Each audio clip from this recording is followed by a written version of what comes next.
Yunus, professor Yunus, যার কথা চারিদিকে নানাভাবে আলোচনা হচ্ছে, হবে, হতেই থাকবে এই কারণে নয় যে তার প্রশংসার স্তুতি গাথা গাইবে কেউ। কারণ গত ১.৫ বছরে বাংলাদেশের দায়িত্ব পালনকালে তিনি যে সকল কর্মকাণ্ড প্রতিষ্ঠিত করেছেন সেগুলো তার সারা জীবনের প্রশংসনীয় সমস্ত কর্মকাণ্ডকে একেবারে ছাই চাপা দিয়ে দিয়েছে।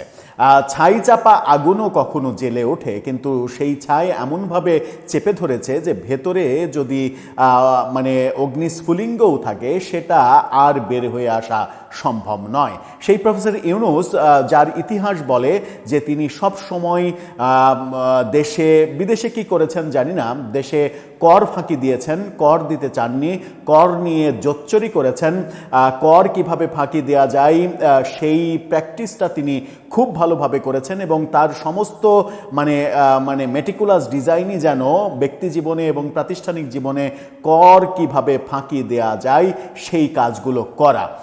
এবার সেই ব্যাপারে খুবই মজার একটা মন্তব্য করেছেন জনপ্রিয় উপস্থাপক, রাজনৈতিক বিশ্লেষক আব্দুন নূর তুষার। তিনি বলেছেন যে ইউনূস যা কর দিয়েছে তার চাইতে অনেক বেশি কর আমি দিয়েছি। কি ভয়াবহ কথা!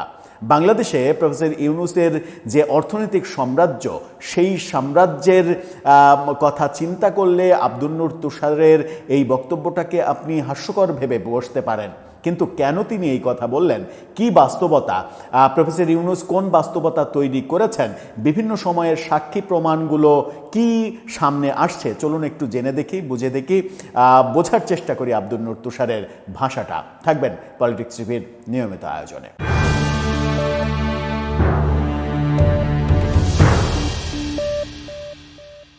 দর্শক, বলছিলাম আব্দুন নূর তুষার দাবি করেছেন প্রফেসর ইউনূসের চাইতে তিনি বেশি কর দিয়েছেন। এরকম একটা খবর দৈনিক কালের কণ্ঠ প্রকাশ করেছে। কালের কণ্ঠের একটা টক শোতে এই বক্তব্য দিয়েছেন আব্দুন নূর তুষার।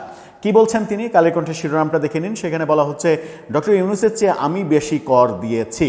ডক্টর ইউনূসের চেয়ে বেশি কর দিয়েছেন বলে দাবি করেছেন তুষার। তিনি বলেন, আমি এখন একদম দ্ব্যর্থহীন কণ্ঠে বলতে পারি, আজকে যদি করের ফাইল আমারটা আর তারটা পাশাপাশি রাখেন তবে দেখবেন আমি তার চেয়ে বাংলাদেশে বেশি কর দিয়েছি।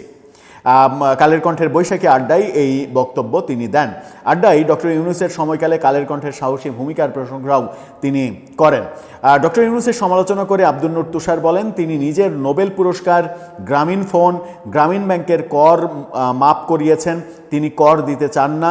তার একটা বই আছে, সোশ্যাল বিজনেস, সেখানে তিনি লিখেছেন, সোশ্যাল ব্যবসা করলে কর দেবেন কেন?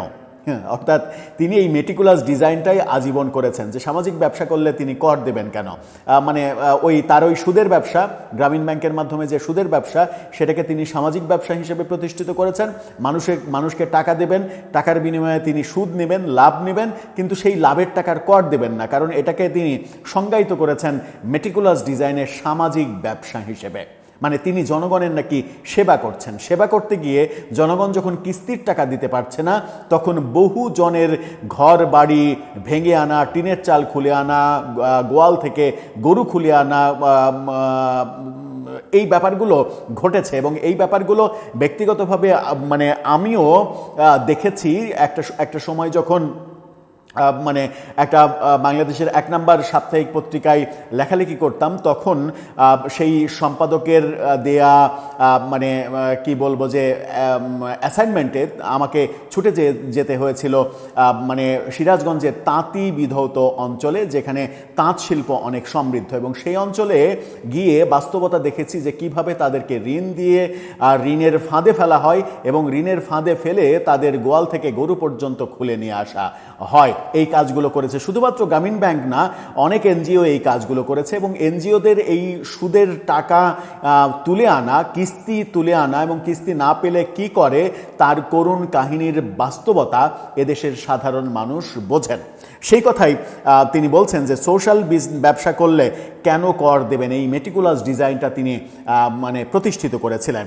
তিনি ভুলে গিয়েছেন সাধারণ মানুষ উন্নয়নে অংশ নেয় একমাত্র কর দিয়ে, করের মাধ্যমে সাধারণ মানুষ দেশের উন্নয়নে অংশ নেয়, কিন্তু তিনি কর দিতে চান না, দেশের উন্নয়নে অংশ নিতে চান না, নিজের পকেট ভরতে চান।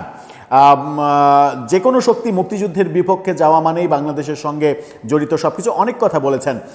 তিনি বলেছেন যে আমাদের বিবেচনা করতে হবে যে মুক্তিযুদ্ধের পক্ষে থাকা মানে হচ্ছে সেটা কোনো পক্ষ না, সেটা একটাই পক্ষ, সেটা হচ্ছে বাংলাদেশের পক্ষ, এবং সেই বাংলাদেশের পক্ষে পত্রিকা ব্যক্তি যে অবস্থান করবে সেই প্রকৃত বাংলাদেশের অনুসারী, যেটা প্রফেসর ইউনূস না, এরকম বক্তব্য তিনি বহু সময় দিয়েছেন। এখন আব্দুল নূর তুষার যে দাবি করলেন যে প্রফেসর ইউনূসের চাইতে তিনি বেশি কর দিয়েছেন, এই দাবিটা কতটা মারাত্মক দাবি। প্রফেসর ইউনূস বাংলাদেশের অর্থনৈতিক সাম্রাজ্যের অন্যতম মালিক। বাংলাদেশে যে কয়জন যে কয়টা প্রতিষ্ঠান কিংবা যে কয়টা গ্রুপ অফ কোম্পানি অর্থনৈতিকভাবে সব থেকে বেশি সমৃদ্ধ, তার মধ্যে তার কোম্পানিগুলো যেগুলো এক জায়গায় হয়ে গ্রামীণ ট্রাস্ট কিংবা ইউনূস সেন্টার থেকে তিনি পরিচালনা করেন, দেখাশোনা করেন, সেই ব্যবসাগুলোকে এক জায়গায় করলে আমার মনে হয় যে বাংলাদেশের যে কোনো শিল্প প্রতিষ্ঠানের চাইতে কম কিছু হবে না। আপনি যদি বসুন্ধরা, যমুনা কিংবা এরকম যে 4-5টা গ্রুপ অফ কোম্পানি আছে, বড় বড় গ্রুপ অফ কোম্পানি, সেই কোম্পানিগুলোর পাশে আপনি অবশ্যই ইউনূসের প্রতিষ্ঠানগুলোকে তুলনা করতে পারেন। সেরকম একটা প্রতিষ্ঠান কর ফাঁকি দিয়েছে এতই তীব্রভাবে যে আব্দুল নূর তুষার একজন ব্যক্তি, তার ব্যক্তি ইনকামে কর দিয়েছেন তার চাইতে বেশি, এই দাবিটা করার বাস্তবতা খুঁজে পাচ্ছেন। একটা উদাহরণ শুধু দিয়ে শেষ করব, সেটা হচ্ছে আব্দুল নূর তুষার যেটা বলেছেন যে নোবেল প্রাইজ পর্যন্ত তিনি কর ফাঁকি দিয়েছেন। সেই প্রমাণ কদিন আগে সাবেক এনবিআরের চেয়ারম্যান বদিউর রহমান তিনি দিয়েছেন একটা টক শোতে। তিনি দাবি করেছেন 2006 সালে যখন প্রফেসর ইউনূস নোবেল প্রাইজ পান, তখন বদিউর রহমান এনবিআরের চেয়ারম্যান ছিলেন। তখন তিনি প্রমাণ দিয়েছেন যে তার কাছে ইউনূস লোক পাঠিয়েছিল যে কিভাবে নোবেল প্রাইজের টাকা করমুক্ত করা যায়, সেই ব্যাপারটা নিশ্চিত করতে। এমনকি তিনি নোবেল কমিটির একজনকে দিয়ে বদিউর রহমানকে ফোন দিয়েছিলেন যে এই প্রাইজের টাকা যেন করের আওতামুক্ত হয়। তার মানে কতটা ধুরন্ধর ব্যক্তি হলে তার একটা ইন্টারন্যাশনাল প্রাইজ, সেটাতে যেন কর দেওয়া না লাগে, সেই ব্যাপারটা তিনি করতে চান। অথচ তার ওই জ্ঞানটুকু ছিল না যে কোনো রেমিটেন্স, বাংলাদেশের নিয়মই যে কোনোভাবে দেশে যদি আপনি রেমিটেন্স আনেন, পুরস্কার তো বিদেশি পুরস্কারটাও তো রেমিটেন্স, যখন আপনি অর্থ আনবেন রেমিটেন্সের ক্ষেত্রে কোনো কর দিতে হয় না, সেটা জিরো করের নিয়ম আছে। যে কেউ রেমিটেন্স আনলে সেটা বিদেশ থেকে পাঠাক আর দেশে বসে থেকে রেমিটেন্স ইনকাম করুক, তাকে কিন্তু কর দিতে হয় না। উপর্যুপরি ব্যাংক আরও তাকে প্রণোদনা দেয় 1%, 2% বিভিন্ন ব্যাংক ভেদে। এই বাস্তবতাও তিনি জানতেন না, কিন্তু তার ওই কর মওকুফের জন্য বদিউর রহমানের কাছে 2-3বার লোক পাঠিয়েছিলেন এবং নোবেল কমিটি থেকে ফোন দেওয়ার ঘটনাও ঘটিয়েছিলেন। তার মানে বাস্তবতা কি দাঁড়ালো? বাস্তবতা আব্দুল নূর তুষারের এই দাবিটা যে মিথ্যা না, সেটা তিনি অন্তর্বর্তীকালীন সরকারের দায়িত্ব পালনকালেই প্রমাণ করেছেন। 666 কোটি টাকা কর মওকুফ করে নিয়েছেন। তার প্রতিষ্ঠানগুলোকে নানাভাবে কর এবং সুবিধা কিভাবে সুবিধা আদায় করে নেওয়া যায় সেই ব্যাপারগুলো তিনি নিশ্চিত করেছেন। দর্শক, কোনো একটা দিন কি আসবে প্রফেসর ইউনূসকে তার জীবদ্দশায় এর জন্য জবাবদিহি করতে হবে? অবশ্য তার বয়স 85 বছর হয়ে গেছে, কদিনই বা একজন মানুষ বাঁচে, সেই বাস্তবতা হয়তো তাকে দেখে যাওয়ার মতো বিড়ম্বনার মধ্যে নাও পড়তে হতে পারে। দর্শক, আপনার মতামত জানিয়ে লিখতে পারেন আমাদের কমেন্ট বক্সে।